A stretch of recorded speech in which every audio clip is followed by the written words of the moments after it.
दोस्तों, good morning. आज के एसएमएस ऑनलाइन क्लासेस में आपका स्वागत है। आज हम साइंस के फिजिक्स के ऑब्जेक्टिव एक पार्ट के ऑब्जेक्टिव को पढ़ेंगे। तो हमारा पहला प्रश्न है, प्रकाश की किरणें गमन करती है। प्रकाश की किरणें गमन करती है तो प्रकाश की किरणें सीधी रेखा में गमन करती है। जी हाँ दोस्तों, प्रकाश की किरणें गमन करती है तो सीधी रेखा में गमन करती है। अब अगला प्रश्न पढ़ते हैं। अगला प्रश्न 2 है।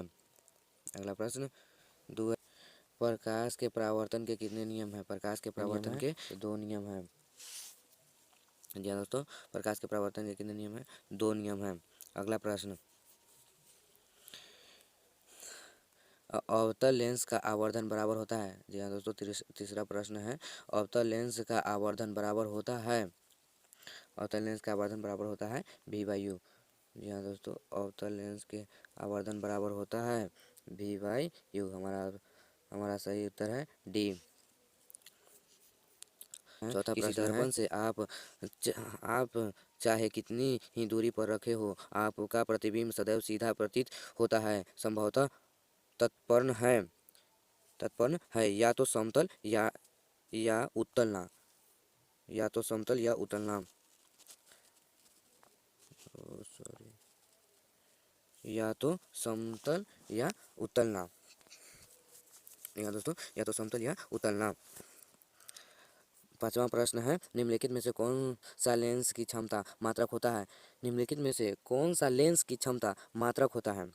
यहाँ दोस्तों, यहाँ प्रश्न है पांचवा, निम्नलिखित में कौन लेंस की क्षमता मात्रक है? निम्नलिखित में से किस लेंस की क्षमता मात्रक है? यहाँ दोस्तों, हमारा सही उत्तर है सी, कांच का क्षमता मात्रक है। यहाँ दोस्तों, अब छठा प्रश्न पढ़ेंगे। छठा प्रश्न है, निम्नलिखित में से किसका अपवर्तनांक सबसे अधिक होता है? या दोस्तों, निम्नलिखित में से किसका अपवर्तनांक अधिक होता है? तो हम सब जानते हैं, हमारा ऑप्शन है डी, हीरा। या दोस्तों, और सातवां प्रश्न पढ़ेंगे। सातवां प्रश्न है, निम्नलिखित में से किस लेंस को अभिसारी लेंस कहते हैं? या दोस्तों, निम्नलिखित में से किस लेंस को अभिसारी लेंस कहते हैं? हमारा सही जवाब है ए नंबर, उत्तल लेंस को। चलिए, अब आठवां प्रश्न पढ़ते हैं। आठवां प्रश्न है, किस लेंस की क्षमता -2D है? इसको फोकस दूरी होती है। इसकी फोकस दूरी होती है। तो हमारा सही जवाब है बी, 0.5 सेमी। अगला प्रश्न है 9, कौन सा दर्पण आमतौर पर वाहनों के पीछे देखने के दर्पण के रूप में उपयोग होता है? तो जी हाँ दोस्तों, हमारा सही जवाब है बी, उत्तल दर्पण को हम आमतौर पे वाहनों के पीछे देखने के लिए उपयोग करते हैं। आगे 10वां प्रश्न है, उत्तल दर्पण के सामने एक वस्तु को रखा गया है, इसकी प्रतिबिंब की प्रकृति कैसी होगी? इसकी प्रतिबिंब की प्रकृति कैसी होगी? यहाँ दोस्तों, इसकी प्रतिबिंब की प्रकृति वास्तविक होगी। यहाँ दोस्तों, इसकी प्रतिबिंब की प्रकृति वास्तविक होगी। हमारा ऑप्शन सही है बी। 11 नंबर क्वेश्चन है कि किसी उत्तल लेंस की फोकस दूरी हमेशा होती है। किसी उत्तल लेंस की फोकस दूरी हमेशा होती है। तो हाँ दोस्तों, प्लस में होती है। हमारा धनात्मक चिन्ह ए, मतलब प्लस V/E। अगला प्रश्न 12 नंबर क्वेश्चन है, किसी दर्पण का उपयोग सामान्यतः वाहनों का पार्श्व दृश्य दर्पणों के रूप में किया जाता है? तो हमारा सही जवाब है उत्तल, सी। 13वां नंबर क्वेश्चन है, निम्न में से किस दर्पण की फोकस दूरी धनात्मक होती है? निम्न में से किस दर्पण की फोकस दूरी धनात्मक होती है? तो हमारा ऑप्शन है बी, उत्तल दर्पण की। 14 नंबर क्वेश्चन है, नई कार्तीय चिन्ह परिपाटी के अनुसार दर्पण के सामने रखे गए बिंब की बिंब दूरी ली जाती है। बिंब की बिंब दूरी ली जाती है। तो हमारे बिंब की बिंब दूरी ली जाती है ऋणात्मक में। हमारा सही जवाब है सी। 15 नंबर क्वेश्चन है, किसी लेंस के द्वारा उत्पन्न आवर्धन का ऐसा ही मात्रक होता है। किसी लेंस के द्वारा उत्पन्न आवर्धन का ऐसा ही मात्रक होता है। तो मात्रक वहीन होता है। हमारा सही जवाब है डी, मात्रक वहीन होता है। क्वेश्चन नंबर 16, निम्न निम्न में से किस लेंस की फोकस दूरी धनात्मक होती है? निम्न में से किस लेंस की फोकस दूरी धनात्मक होती है? तो हमारा ऑप्शन है बी, उत्तल लेंस की। निम्न में से किस लेंस की फोकस दूरी धनात्मक होती है? निम्न में से किस लेंस की फोकस दूरी धनात्मक होती है? तो हमारा सही जवाब है बी, उत्तल लेंस की। क्वेश्चन नंबर 18, निर्वात में प्रकाश की चाल है, निर्वात में प्रकाश की चाल है, तो हमारा सही जवाब है नंबर 1, 3 × 10⁸ मीटर पर सेकेंड। अगला प्रश्न 19वां है, निम्नलिखित में से प्रकाश के रंगों में से किस रंग का अपवर्तनांक अधिकतम है? किस रंग का अपवर्तनांक अधिकतम है? तो जी हाँ दोस्तों, हमारा सही जवाब है, सही जवाब है डी, बैगनी रंग का। बैगनी रंग का अपवर्तनांक अधिकतम होता है। अगला प्रश्न है 20वां, पानी में डूबे एक उत्तल लेंस की फोकस दूरी हवा में इसकी फोकस दूरी की अपेक्षा कम होती है। पानी में डूबे एक उत्तल लेंस की फोकस दूरी हवा में इसकी फोकस दूरी की अपेक्षा कम होती है। तो जी हाँ दोस्तों, हमारा सही जवाब है बी, कम होती है। अगला प्रश्न है 21वां, निम्नलिखित में कौन उत्तल लेंस की फोकस दूरी है? इसकी वक्रता त्रिज्या 32 सेमी है, इसकी वक्रता त्रिज्या 32 सेमी है। यहाँ दोस्तों हमारा सही जवाब है 16 semi plus 16 semi. Question number 22, कौन सा लेंस अपसारी लेंस भी कहलाता है? कौन सा लेंस अपसारी लेंस भी कहलाता है? यहाँ दोस्तों हमारा सही जवाब है अवतल लेंस। 23वां नंबर क्वेश्चन है, दंत विशेषज्ञ किस दर्पण का उपयोग मरीजों के दांतों का बड़ा प्रतिबिंब देखने के लिए किया जाता है? तो हमारा सही जवाब है बी, अवतल दर्पण का। क्वेश्चन नंबर 24 है, गोलीय दर्पण के परावर्तक पृष्ठ की वक्राकार सीमा रेखा का व्यास कहलाता है? वक्राकार सीमा रेखा का व्यास कहलाता है? हमारा सही जवाब है डी नंबर।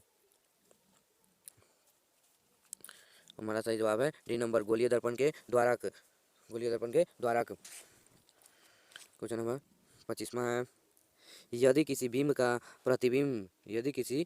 प्रतिबिंब का आवर्धन ऋणात्मक है तो उस प्रतिबिंब की प्रकृति क्या होगी? यदि किसी बीम का प्रतिबिंब का आवर्धन ऋणात्मक है तो उसकी प्रतिबिंब की प्रकृति क्या होगी? उसकी प्रतिबिंब की प्रकृति क्या होगी? तो सीधा वास्तविक और उल्टा होगा, वास्तविक एंड उल्टा होगा। तो अगला प्रश्न है 26वां प्रश्न है, किसी शब्दकोश के छोटे अक्षरों को पढ़ने के लिए आप निम्नलिखित में से कौन सा लेंस पसंद करते हैं? किसी शब्दकोश के छोटे अक्षरों को पढ़ने के लिए आप निम्न में से कौन सा लेंस पसंद करते हैं? यहाँ तो हमारा सही जवाब है बी, हमारा सही जवाब है बी, 5 सेमी फोकस दूरी का एक उत्तल लेंस। 5 सेमी फोकस दूरी का एक उत्तल लेंस लेंगे। क्वेश्चन नंबर 27वां है, अवतल दर्पण की फोकस दूरी उसकी वक्रता त्रिज्या को होती है? तो हमारा सही जवाब है बी, आधी होती है। 28वां क्वेश्चन है, लेंस की क्षमता का एसआई मात्रक होता है? लेंस की क्षमता का एसआई मात्रक होता है? हमारा सही जवाब है सी, एम मीटर पर वन होता है। 29वां प्रश्न है, प्रतिबिंब का आकार हमेशा वस्तु के बराबर होगा? प्रतिबिंब का आकार वस्तु के बराबर हुआ दर्पण होगा समतल दर्पण। क्या दोस्तों? समतल दर्पण होगा। 30वां प्रश्न है, लेंस में मुख्य फोकस की संख्या कितनी होती है? लेंस में मुख्य फोकस की संख्या कितनी होती है? 2 होती है। लेंस में मुख्य फोकस की संख्या कितनी होती है? 2 होती है। अब फिजिक्स का पहला चैप्टर पढ़ेंगे, उत्तल लेंस को अभिसारी लेंस क्यों कहा जाता है? यहाँ दोस्तों आज हम पढ़ेंगे पहला प्रश्न लघु उत्तरीय में, उत्तल लेंस को अभिसारी लेंस क्यों कहा जाता है? तो उत्तल लेंस के द्वारा आपतित समांतर किरणें अपवर्तन के फलस्वरूप एक बिंदु पर मिलती है, यानी उत्तल लेंस प्रकाश के समांतर किरणों को अभिसरित करता है। अतः उत्तल लेंस को इसी गुण के कारण अभिसारी लेंस कहते हैं। दोस्तों फिर से पढ़ लेंगे,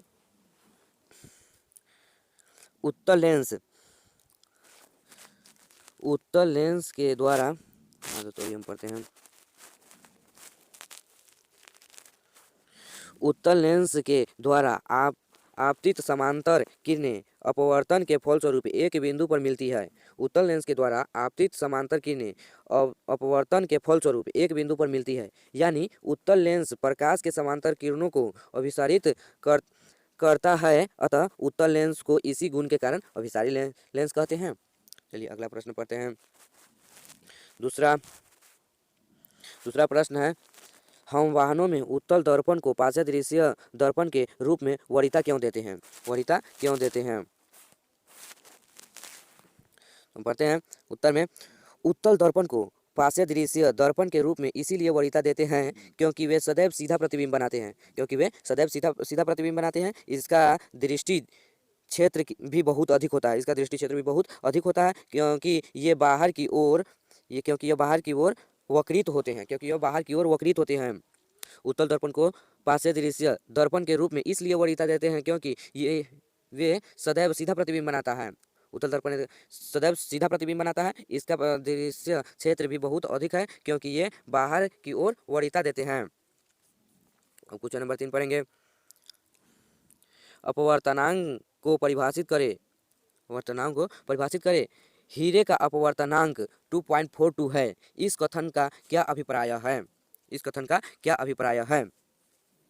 दोस्तों तो आज हम पढ़ेंगे उत्तर में, किसी माध्यम का अपवर्तनांक निर्वात में प्रकाश की चाल और उस माध्यम में प्रकाश की चाल का अनुपात होता है। अपवर्तनांक हीरे में प्रकाश की चाल निर्वात में चाल की 1/242 गुनी है, मतलब 1/242 गुना है। इसका क्रांतिक कोण sin C बराबर 1/242 से प्राप्त होगा, जो छोटा है, अतः इसकी सतह पूर्ण आंतरिक परावर्तन के लिए ज्यादा उचित है। चौथा प्रश्न पढ़ेंगे, प्रकाश पुंज क्या है? ये कितने प्रकार के होते हैं? उत्तर में पढ़ेंगे, किरण के समूह को प्रकाश पुंज कहते हैं। किरणों के समूह को प्रकाश पुंज कहते हैं। प्रकाश पुंज 3 प्रकार के होते हैं। अपसारी की प्रकाश पुंज, मतलब हम ऐसे भी पढ़ सकते हैं, अपसारी प्रकाश पुंज, अभिसारी प्रकाश पुंज, समांतर प्रकाश पुंज, ऐसे भी पढ़ सकते हैं हम। हमारा 5वां प्रश्न है, पार्श्विक विस्थापन से आप क्या समझते हैं? तो कांच की आयताकार सिल्ली से प्रकाश के अपवर्तन में आपतित किरण और निर्गत किरण के बीच की अभिलंबवत दूरी को पार्श्व विस्थापन कहते हैं। कांच की आयताकार सिल्ली से प्रकाश के अपवर्तन में आपतित किरण और निर्गत किरण के बीच की अभिलंबवत दूरी को पार्श्विक विस्थापन कहते हैं। हमारा छठा प्रश्न है, एक समतल दर्पण द्वारा उत्पन्न आवर्धन 1+ है। इसका क्या अर्थ है? तो एक समतल दर्पण द्वारा उत्पन्न आवर्धन 1+ होने का अर्थ है कि समतल दर्पण के द्वारा जिस वस्तु का प्रतिबिंब बन रहा है उस वस्तु का साइज समतल दर्पण द्वारा बनाए गए प्रतिबिंब के साइज के बराबर है। धनात्मक चिन्ह यह दर्शाता है कि प्रतिबिंब सीधा तथा आभासी है। एक समतल दर्पण द्वारा उत्पन्न आवर्धन 1+ होने का अर्थ है कि समतल दर्पण के द्वारा जिस वस्तु का प्रतिबिंब बन रहा है उस वस्तु का साइज दर्पण द्वारा बनाए गए प्रतिबिंब के साइज के बराबर है। धनात्मक चिन्ह यह दर्शाता है कि प्रतिबिंब सीधा तथा आभासी है। 7वां प्रश्न पढ़ेंगे, किसी उत्तल लेंस का आधा भाग काले कागज से ढक दिया गया है। क्या यह लेंस किसी बीम का पूरा प्रतिबिंब बना पाएगा? अपने उत्तर की प्रयोग द्वारा जांच कीजिए। अपने परीक्षणों की व्याख्या कीजिए। आंसर में पढ़ेंगे, यहाँ यह एक बीम का पूरा प्रतिबिंब बन सकता है। उदाहरण के लिए, यदि हम एक उत्तल लेंस में से किसी पेड़ को देखते हैं तो फिर लेंस को आधा काले कागज से ढक देते हैं, तब भी हमें पेड़ का पूरा प्रतिबिंब दिखेगा। यद्यपि प्रतिबिंब पहले से थोड़ा धुंधला हो सकता है, पहले से थोड़ा धुंधला हो सकता है। जब हम पेड़ के दृश्य को देखेंगे तो पहले से थोड़ा सा धुंधला हो जाएगा। अगला प्रश्न है 8वां।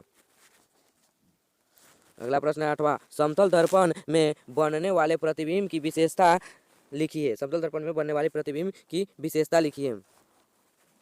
तो समतल दर्पण के सामने जितनी दूरी पर कोई वस्तु हो उसका बिंब उतना ही पीछे बनता है। समतल दर्पण में किसी वस्तु के पूरे बिंब को देखने के लिए दर्पण का आकार में उससे आधा होना आवश्यक होता है। समतल दर्पण के सामने जितनी दूरी पर कोई वस्तु हो उसका बिंब उतना ही पीछे बनता है। समतल दर्पण के किसी वस्तु के पूरे बिंब को देखने के लिए दर्पण का आकार में उससे आधा होना आवश्यक है। नवा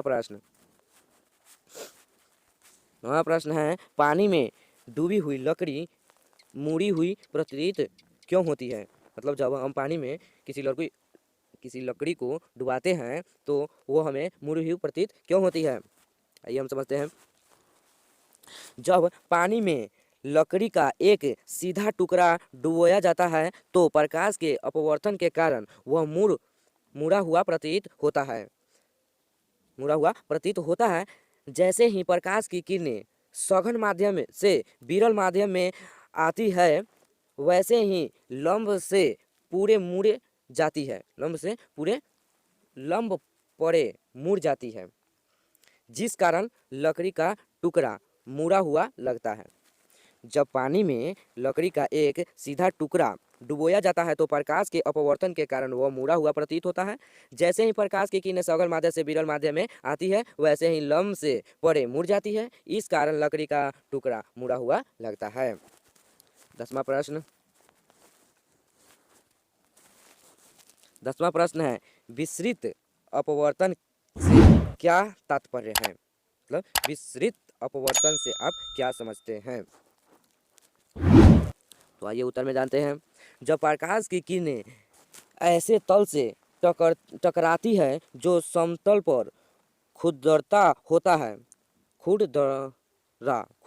होता है तो प्रकाश की किरणों का एक बड़ा भाग तल से टकराकर फैल जाती है, जिसे विसरित अपवर्तन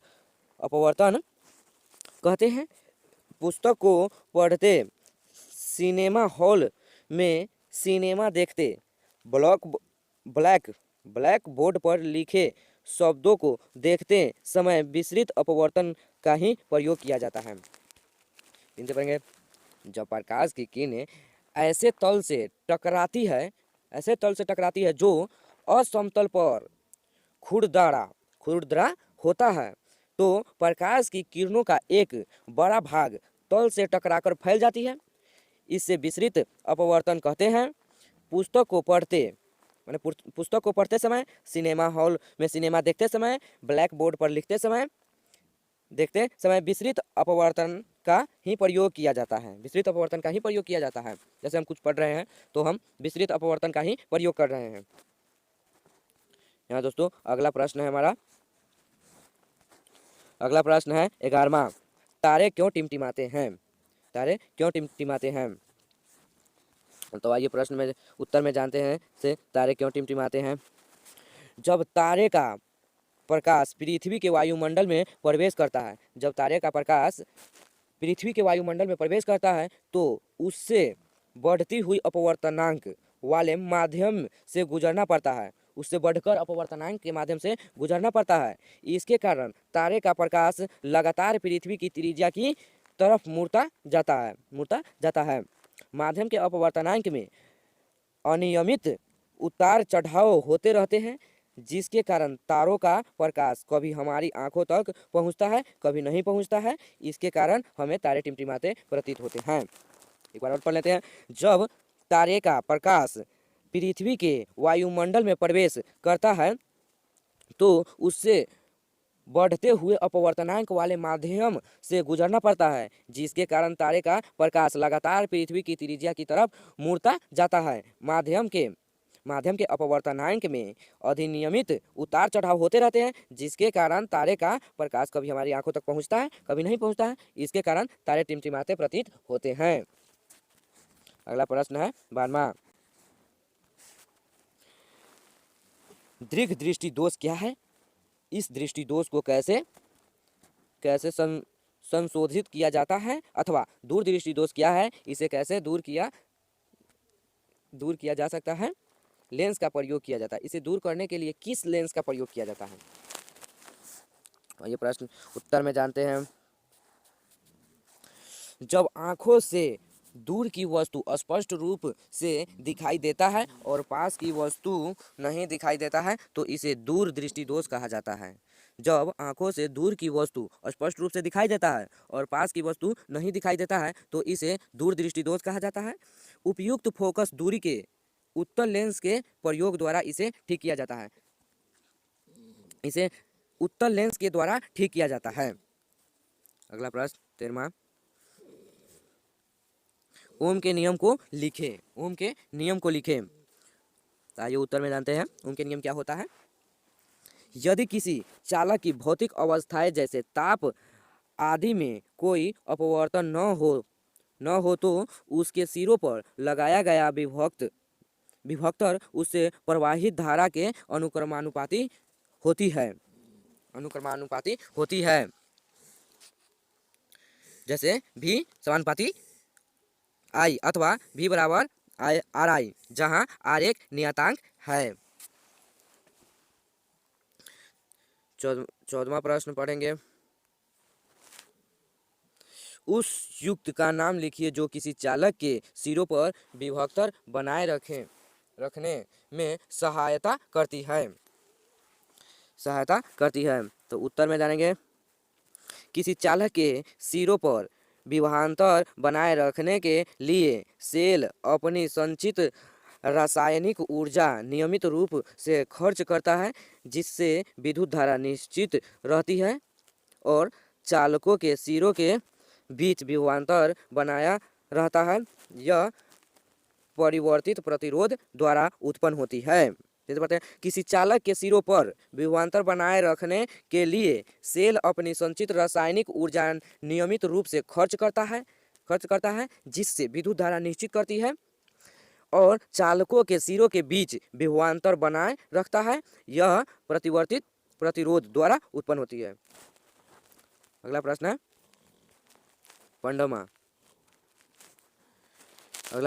15वां, विद्युत लैंपों के जंतुओं के निर्वात में प्रायः एक मात्रक टंगस्टन का ही उपयोग किया जाता है। मतलब विद्युत बल्ब में, उत्तर में जानेंगे, विद्युत बल्ब में टंगस्टन का फिलामेंट इसलिए बनाया जाता है क्योंकि इसका गलनांक बहुत कम, लगभग 3400 डिग्री सेल्सियस होता है। अतः यह बिना गले 2700 डिग्री सेल्सियस का श्वेत ताप प्राप्त कर सकता है। चूँकि टंगस्टन की प्रतिरोधकता कम होती है, इसीलिए पतला और लंबा तार कुंडली के रूप में लेना पड़ता है ताकि प्रतिरोध अधिक हो और ऊष्मा अधिक उत्पन्न हो। फिर से पढ़ेंगे। विद्युत बल्ब में टंगस्टन का फिलामेंट इसलिए बनाया जाता है क्योंकि इसका गलनांक बहुत कम, लगभग 3400 डिग्री सेल्सियस होता है। अतः यह बिना गले 2700 डिग्री सेल्सियस का श्वेत ताप प्राप्त करता है। चूँकि टंगस्टन की प्रतिरोधकता कम होती है, इसीलिए पतला और लंबा तार कुंडली के रूप में लेना पड़ता है ताकि प्रतिरोधकता अधिक हो और ऊष्मा अधिक उत्पन्न हो। चलिए अब अगले वीडियो में मिलते हैं। आज के लिए इतना ही काफ़ी है। चलिए बाय दोस्तों। अगर आप कहेंगे तो इस सब का PDF बनाकर हम टेलीग्राम चैनल पे डाल देंगे। टेलीग्राम चैनल का लिंक हम डिस्क्रिप्शन में डाल देंगे, वहाँ से आप ज्वाइन हो सकते हैं। अभी तक ले आप वीडियो को लाइक नहीं किए हैं तो लाइक कर दें और कृपया सब्सक्राइब भी करके बेल आइकन को प्रेस कर दें ताकि हम जो भी वीडियो बनाएं आप तक जल्द पहुँचे।